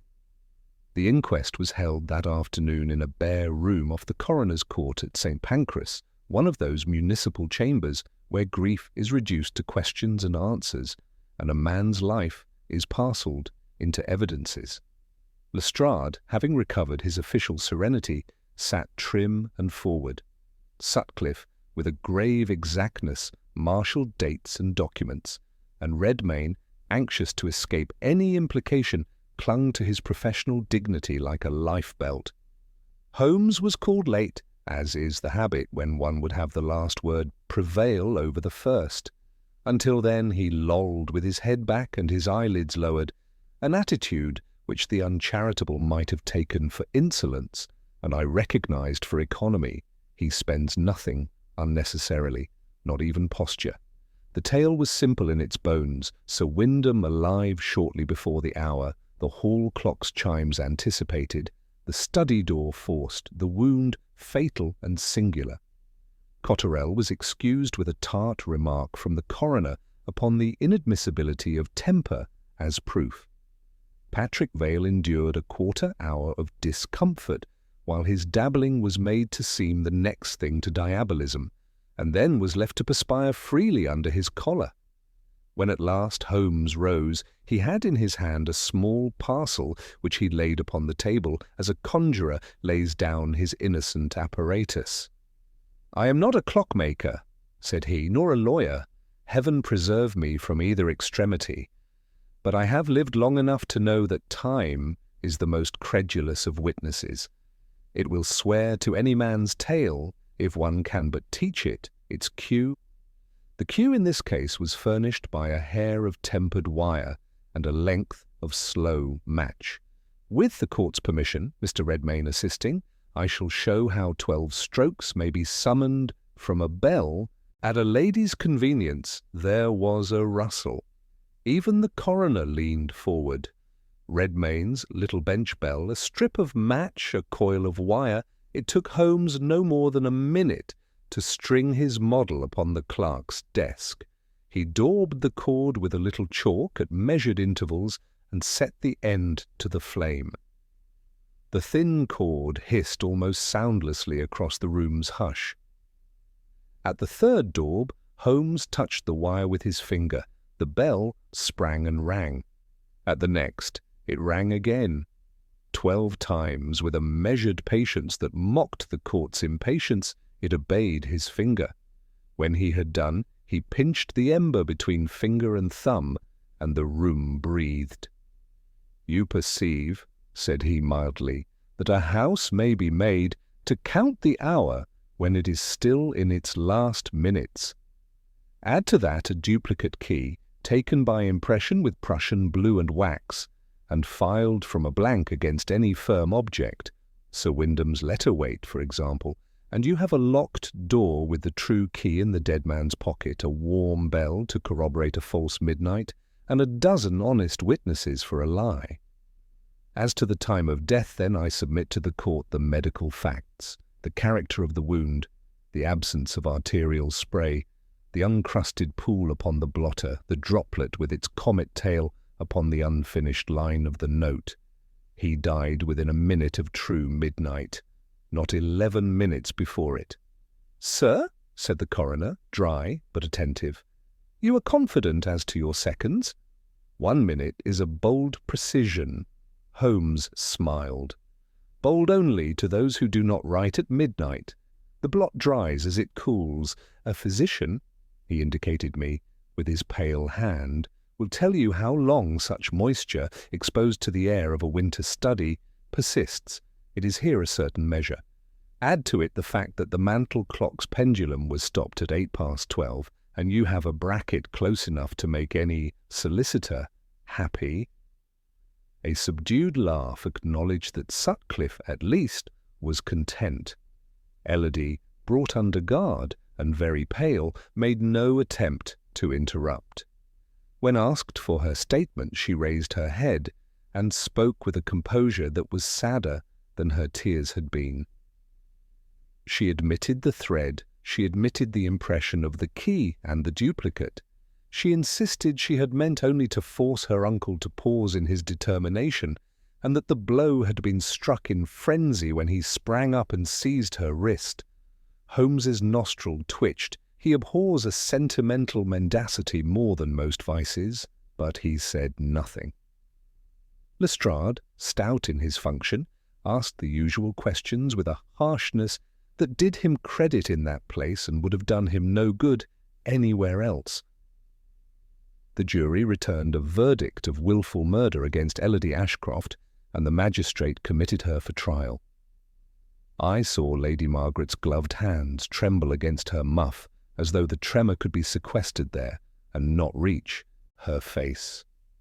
Cotterell went out with the smack of a man reprieved, who still has a row with the world in his pocket and will find somewhere to plant it. Vale shook hands with Sutcliffe, failed to meet his eye, and slunk away. Redmayne, poor soul, looked upon his wire and match as though they had personally betrayed him, and made his bow to the coroner with the solemnity of a craftsman who has been taken, against his will, for a metaphysician. On the steps, in the cold air, Sutcliffe halted us. "You have put the law where it must go, Mr. Holmes," said he. "I will see to the rest. There will be technicalities, the trust, the codicils, but the court will not be blind to your clock." His voice snagged a little. The man was not all parchment. "If there is any mercy to be had when the thing comes to its last hour, I will seek it." "Mercy will not be found upon the dial, Mr. Sutcliffe," Holmes returned gravely. "But there is sometimes a loose cog in a judge." We took a cab homeward. Holmes was silent until we had turned into the narrower traffic of Bloomsbury, when he said, without preface, "There remains a footnote, Watson. You will remember Miss Ashcroft's jibe at the hour, the little public jest that turned every face upward. It had a double edge. She was not merely conducting her audience, she was listening for her cue. Sir Wyndham had complained of a jar in the fourth note since Tuesday. Our lady had been experimenting all week. The bell had sometimes jumped against its neighbour where her wire rubbed, and the fourth note, by a fraction, betrayed it. The complaint to Redmayne is our earlier rehearsal. Then, I cried, had he lived to post his letter that morning, the clockmaker would have come, and the game been spoiled. Precisely. She had the wit to hasten the performance. He turned his head, and his eye caught that faraway glitter I cannot describe, save that it always means he is not with me, but with his own conclusions. It is a curious business, Watson, how often a murderer's rehearsal writes the overture. At Baker Street he set his little trophies once more in their row upon the mantel, and stood contemplating them as a philologist contemplates alphabets, reading in their scratches and smears a literature denied to the rest of us. Presently he drew the violin across his shoulder and let it speak one melancholy phrase, which would not resolve. I have seen him play the last page of a case upon two strings more eloquently than any statement to the press. "You will write this one?" he asked, lowering the bow. "If you permit it. Call it what you like. Only do not leave the clock out and do not spare the laughter. Laughter at the wrong time is as damning as blood at the right." He set the violin by and reached for the Persian slipper. The tobacco was rebellious. It clumped. He took a pinch, considered it as though even this might afford him a problem, and then smiled wryly.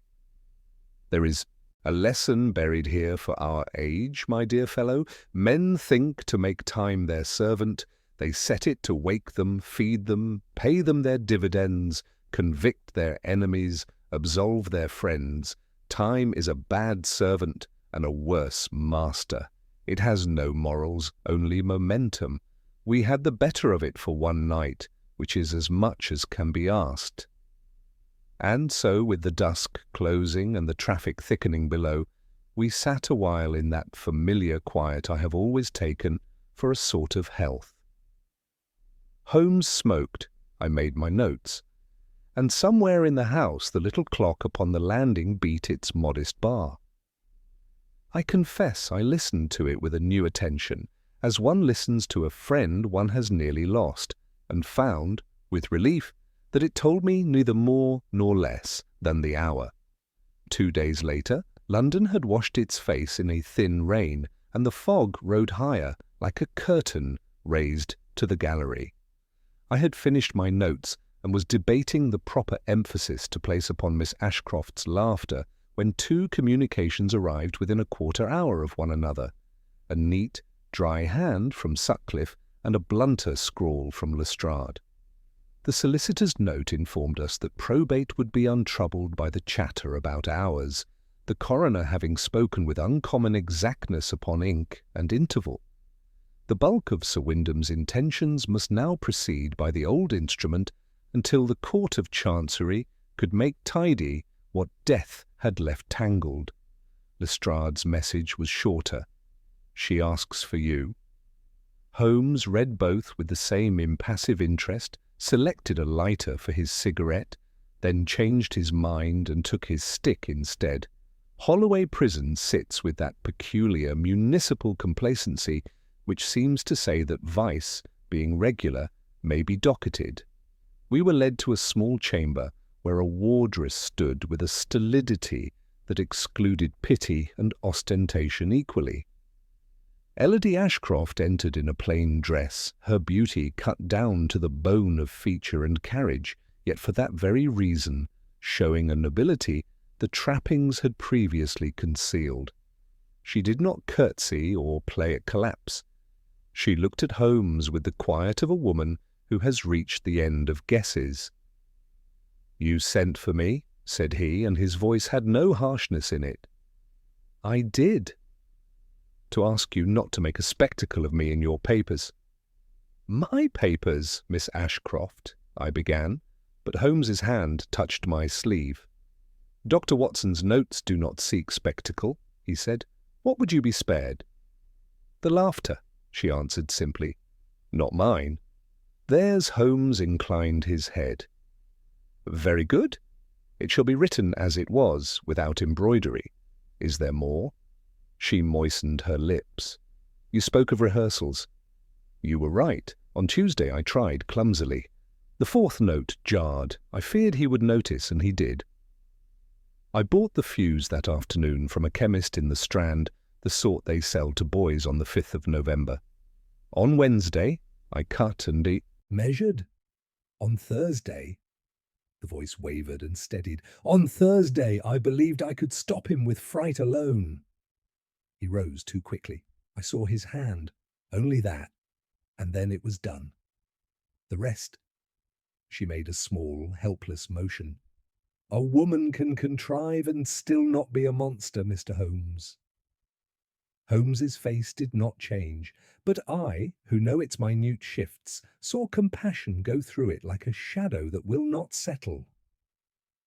A woman may be brave enough to tell the truth, Miss Ashcroft. That is something. Is there any other truth you have kept back? She thought. I told Patrick to say nothing. I believed if he blustered and looked clever, they would take him, and I could... The words failed. She pressed her lips together and nodded once, as if at a sum solved.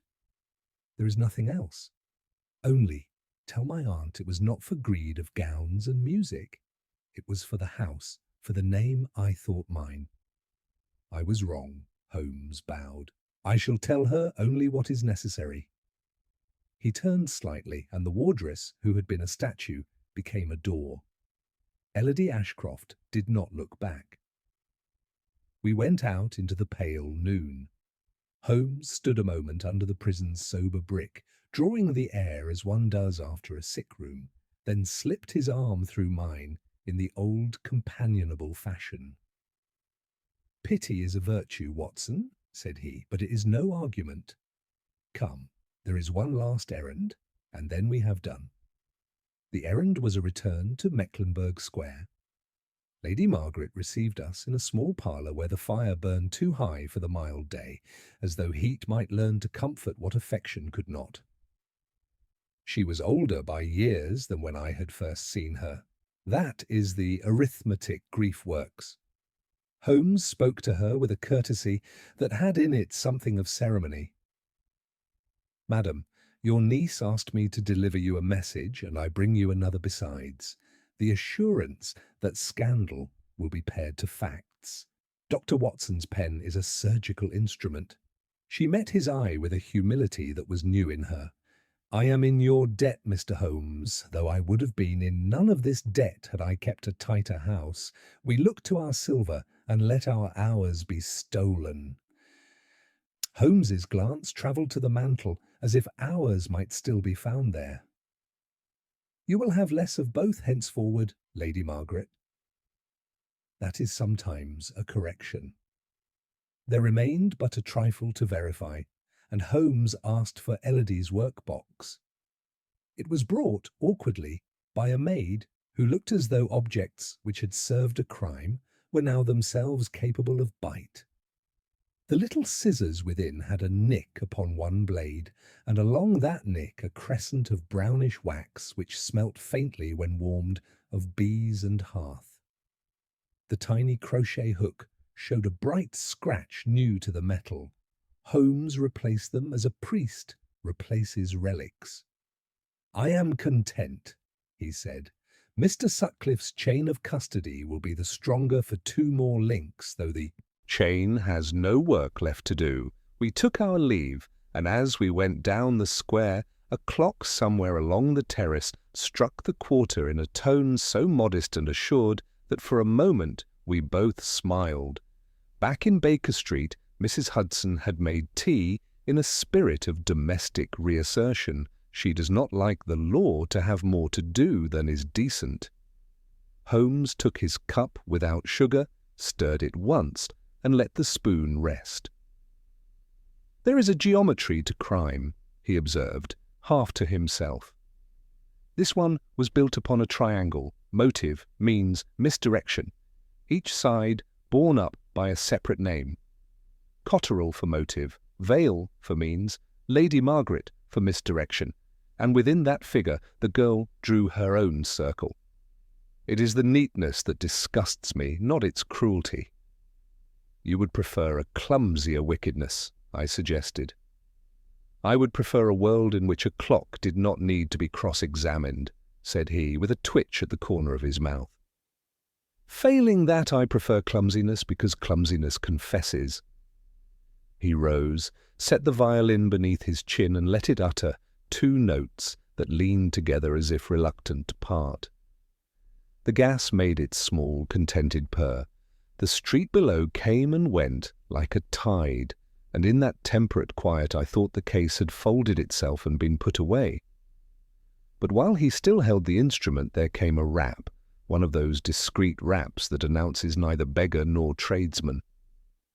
A lad in a uniform too large for him thrust a yellow envelope at Mrs. Hudson, and a moment later Holmes had the telegram open upon the stand. He read, and the quickening I know so well ran through him. He handed me the paper with a finger laid to the operative words. It was from an old client of ours, a certain Sir Edward Longmere of Sussex. Unexpected disappearance of steward, locked garden, and a footprint that begins nowhere. Pray come. Holmes's eyes rested upon me with that affectionate mockery which in him is the nearest approach to solicitation. "Well, Watson, will you leave your clocks for footprints?" "With alacrity," said I. but I confess I glanced up at our own mantel before I closed my notebook.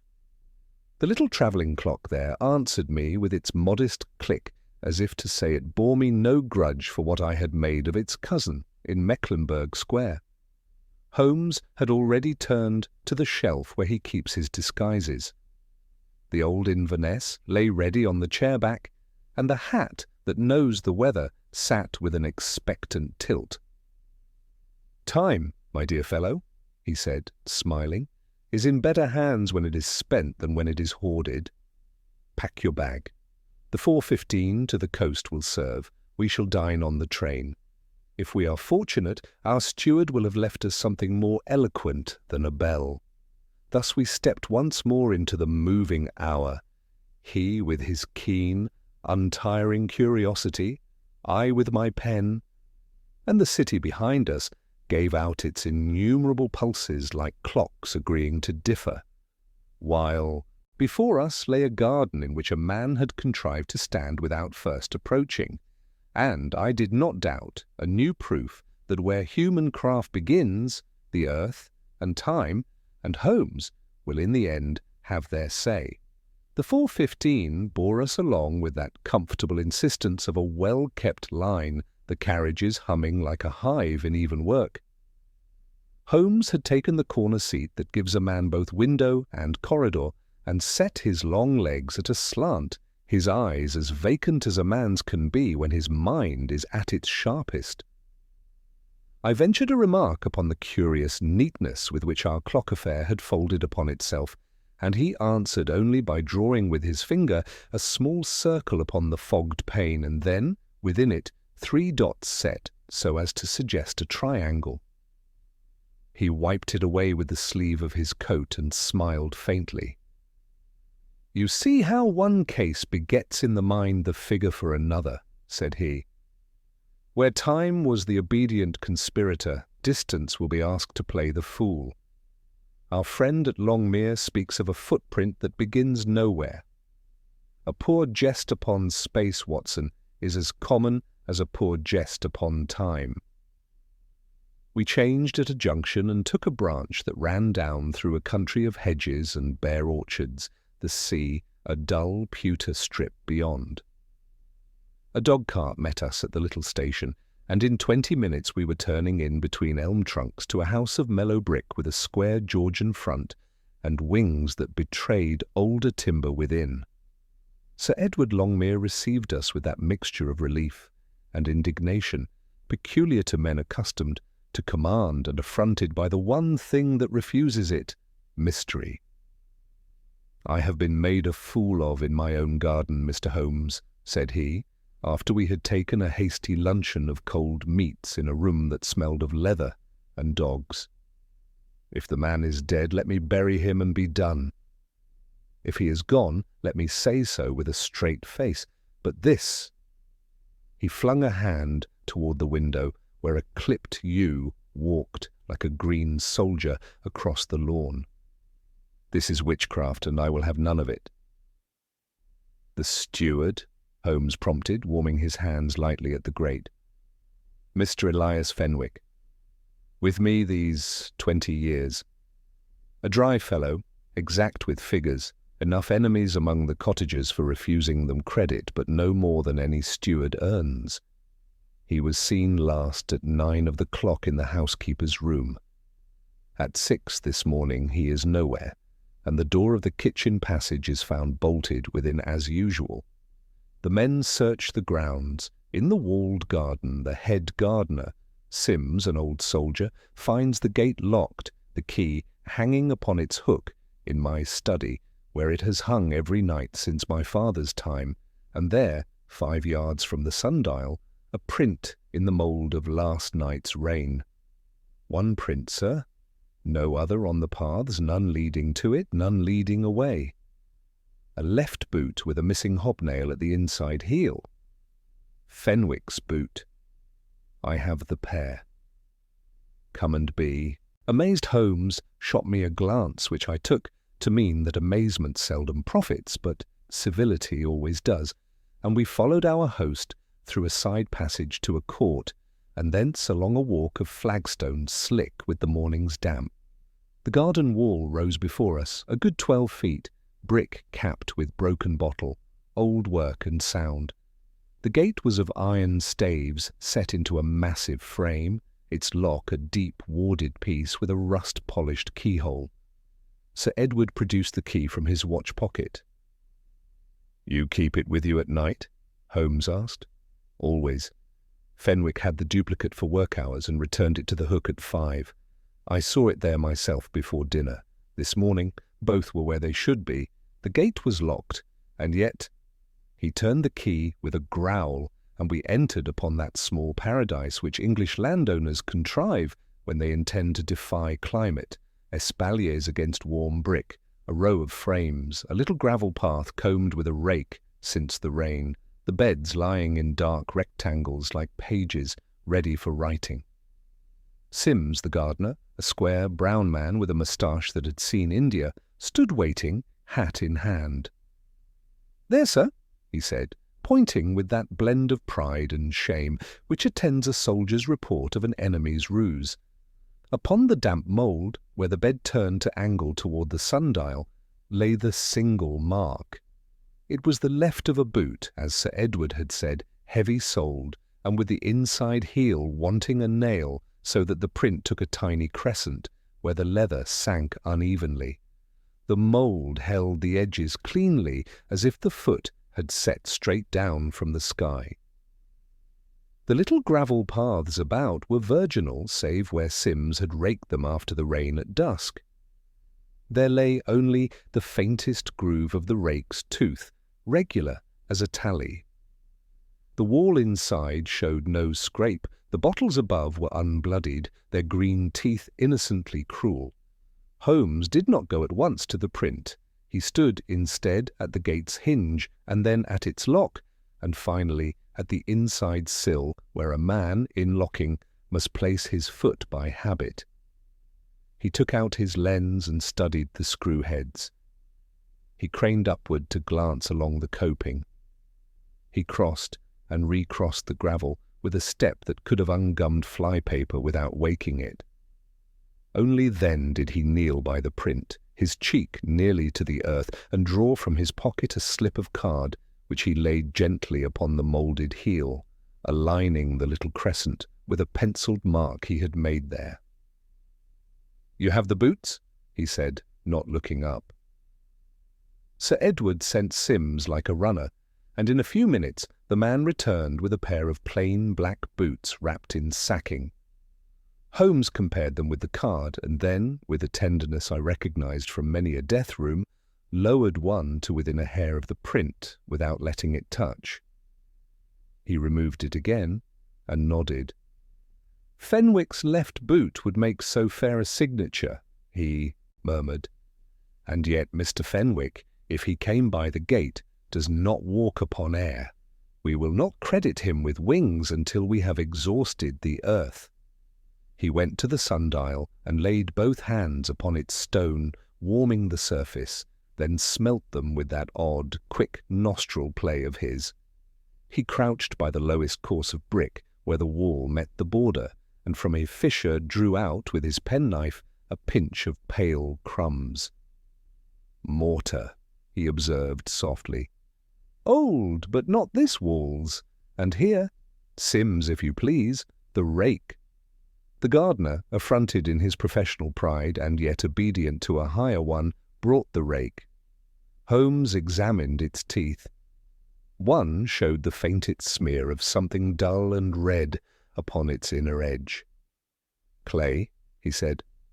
"Not your good Sussex loam, but a sticky subsoil. You have been nowhere with this since last night?" "Nowhere, sir." "I left it propped there, and touched it with no hand till you asked." "Then another hand has used it." "Very delicately, to pick its way, one tooth at a time, upon your path. A man who has no wish to leave a second mark may walk with a rake for a crutch." Sir Edward barked. "The devil! You mean to tell me the fellow came in like a dancing master pricking his way?" "He came in," said Holmes, "or he made it appear that someone did." Observe, Watson, the spacing of the rake-tooth marks where they break, faint as a seamstress's basting. And here, he pointed to the inside of the lock, where, when he had opened the face with a neat ivory instrument of his own, there lay, in the warding, a little curl of metal, as from a file. A picked ward, then relocked from without. The key never turned in its morning's duty until Sir Edward brought it, and the single print, set after the last of the dance was done. You would say, then, that Fenwick is not in my garden, Sir Edward demanded, wrestling visibly with his wish for certainties. I would say, returned Holmes, rising and dusting his knees, that your steward has not stood where his boot stands. The man is missing. The boot has arrived. That is an argument, not a proof. We must find where the rest of the man went while his footprint came here alone. He looked up at the wall again, and his eye rested for a half-breath upon a place where the coping's broken bottles made, in their set, an odd, symmetrical gap, as if a hand, long ago, had arranged it for the convenience of a cat. He said nothing of it then. Instead, he turned to the gardener. "Mr. Sims, you have a bell for summoning your men?" "A handbell, sir." "Good. Ring it. Send 2 to fetch the kitchen maid who laid Mr. Fenwick's supper and the boy who pumps the well. Post a man at each gate and instruct them not to look for what comes in, but for what goes out on a man's shoulder. Sir Edward, we will have, if you please, plaster, a basin, vinegar, and a piece of board. Watson will take a cast of this argument, while I go to make another in your steward's room. And you will have him, Mr. Holmes?" Sir Edward asked, the anger gone out of him, leaving only the naked appetite for an end. "I will have either your steward," said Holmes, "or the man who borrowed his foot." I set the plaster with a dash of vinegar, as Holmes had taught me on a former occasion, and the creamy circle settled about the solitary heel like a white moat claiming its island. While it took, I left Cobb's careful equivalent, Sims, glowering at my sacrilege, and went in search of Holmes.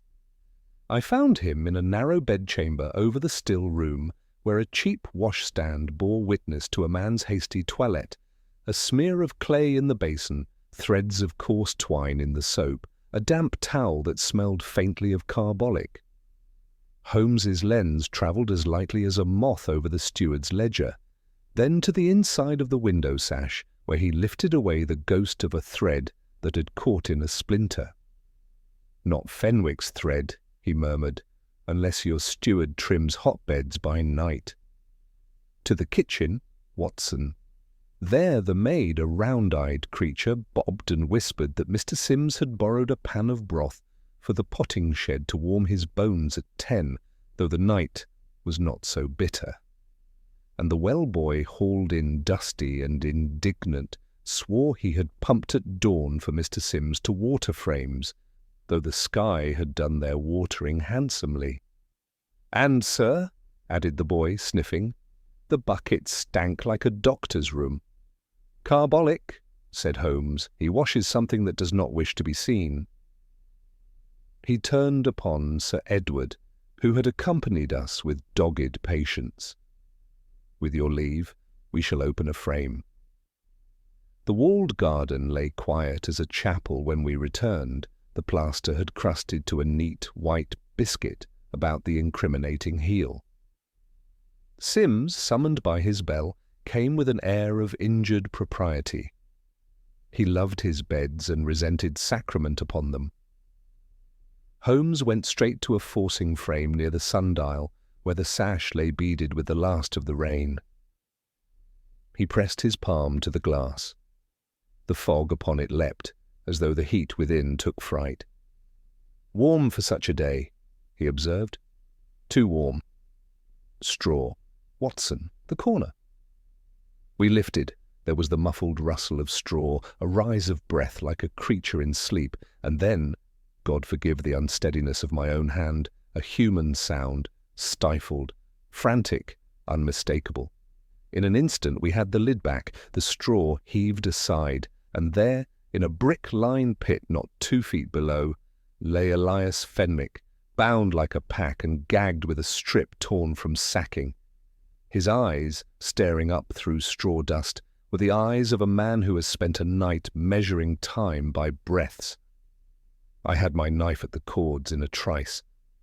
Holmes drew away the gag, and the steward's first act, when speech returned to him as a man returned from drowning, was to clutch at Sir Edward's sleeve with a dry sob that was apology and accusation in one. "In my own garden," said Sir Edward between his teeth, but the anger in him had changed its object. "Sims!" The old soldier had taken a stride for the gate. Holmes was before him, quick as a whip. "Gently, Mr. Sims. Your pickwork at the lock betrayed you. The smear upon a rake-tooth is of clay your frames do not carry. The water you drew washed carbolic, where blood would set men talking. And a cat's stare across your bottle-top, coping," he pointed to that symmetrical gap in the green teeth, "is not cat's work at all, but a man's old contrivance, long rehearsed, to pass with a board when the wall must be taken. You raked yourself in and raked yourself out, one tooth at a time, and set down a single borrowed heel for wonder's sake. That was your flourish. Your fault was the flourish." Sims looked from the freed steward to Holmes, and I saw in the man's brown face the moment when obstinacy breaks under the weight of an accuracy it cannot hate and must respect. "I meant to get him away at dusk," he said hoarsely, "only to frighten him to reason. He'd have me dismissed for a trifle of seeds and a bit of side trade with the cottagers. I've kept this garden as a man keeps his honour. He'd write me down a thief for a string of beans, a trifle that turns to embezzlement upon a ledger," said Holmes, tapping the steward's book, "and a side trade that takes root. You were too proud to beg and too stiff to bend, so you tried the one geometry that will break a straight man, vanishment. You borrowed Mr. Fenwick's boot to print a miracle, and the rest would follow. Gossip's paralysis, a day to bargain with your master, a night to slip your bundle through the postern.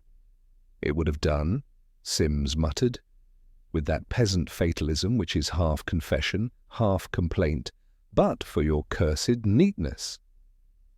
Then with the suddenness of all cornered creatures, he sprang, not at Holmes as I half feared, but for the rake itself, the ridiculous weapon of his crime. Sir Edward's stick met it with an honest crack. Lestrade's rural constable, summoned by Holmes beforehand, as I learned later, with one of those quiet gestures of his at the house door, took the gardener without opera, and the struggle subsided into that long, unhappy procession of wrists and duty which brings men to jail. Fenwick, once I had seen to a bruise upon his temple and a swelling at the wrist, recovered himself with the odd composure of a man who has at last the leisure to be shaken. "He came behind me with the rake butt," he said. "I had told Sir Edward I would put the book straight and name the men who had taken carrots on credit and never paid. Sims begged I would have recommended him to mercy, but he could not bear the telling. He knocked me senseless, opened the well-house for water, and stowed me among the straw. I woke in the stink of carbolic and rotting leaves with no hour to count. Forgive me, Sir Edward. I am a hard man. I will be juster, Sir Edward. Longmere looked at him long, and something stern in his face softened by a line. You will be just, Fenwick, said he, and I, it seems, must learn justice's cousin. We will mend what we can after the law has done with Sims. Holmes stood a little apart, regarding the single cast of the heel, where it lay white upon the mould, like a medallion of an impostor. You see, Watson, he said in that quiet tone which always turns from triumph as if it were an unseemly garment. Time lent itself in Bloomsbury, and space has been asked to lend itself here. In both instances, the attempt at sorcery betrayed itself by excess. Our lady rang 12 where 11 would have sufficed. Our gardener left one footprint where none was safest. The criminal mind is ingenious, but it cannot resist the flourish. You had the solution from the first? I asked, though I knew better. I had an hypothesis at the first hinge, he returned. A locked gate that had been locked twice, and with different languages. The ward told me of a pick, the screw heads, of a faceplate opened recently, the rake tooth, of a minuet across gravel, the warmth of the frame, of a bed made for something that breathes. The mortar crumb, not of this wall, told me of old brick where new should lie, your forcing pit. And the boy's carbolic gave us our hour. From there, we had only to listen for a man's breath. We left Sir Edward making those arrangements by which men console themselves that mischief undone may be counted as virtue done, and took the evening train, saluted by a wind that smelled of damp earth and new resolve. Holmes was very gentle that night, there is no other word, quiet in movement, sparing in speech, and when he did speak, it was to deliver, as if absent-mindedly, those little aphorisms by which he makes a man feel that the day's dust has been decanted from the wine of his mind.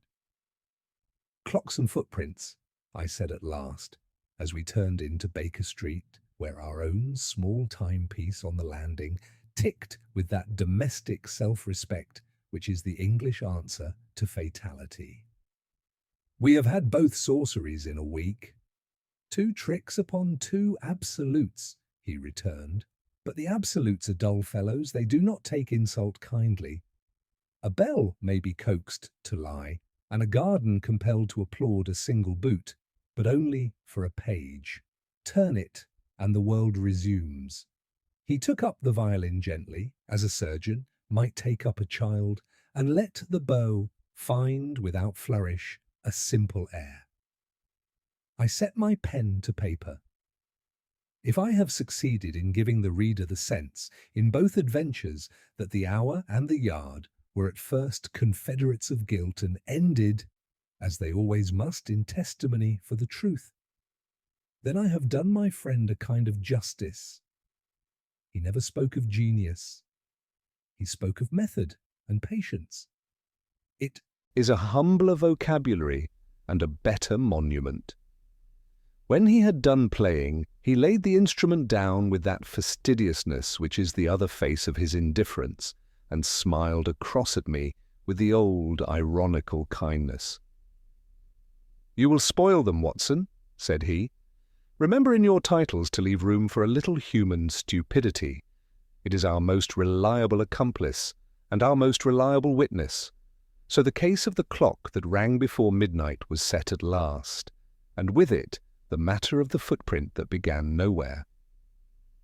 The gas purred, the street made its murmurs, and in our rooms the 2 small sovereigns of mortal life, the hour and the step, returned to their modest reign.